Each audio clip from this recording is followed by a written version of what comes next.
Pelaku ditangkap saat berada di Jalan Minasa Upa, Makassar. Dari dalam sadar motor pelaku ditemukan 3 saset sabu dengan berat 311 gram. Namun saat pelaku dibawa ke rumahnya di Jalan Rapokaling, Makassar, polisi kembali menemukan 2 saset sabu seberat 105 gram dan uang tunai 20 juta rupiah hasil penjualan sabu. Selama ini pelaku masuk dalam incaran polisi dan merupakan pengedar narkoba paket besar dengan jaringan Malaysia.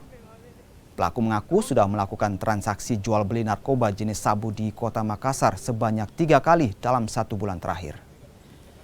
Kini polisi mengejar bandar yang mengirim narkoba ke pelaku.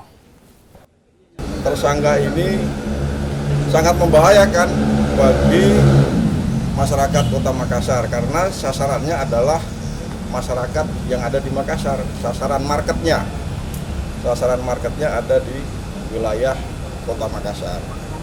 Kalau kita asumsikan 1 gram bisa dikonsumsi oleh 5 orang, berarti kira-kira 2.100 orang bisa kita selamatkan.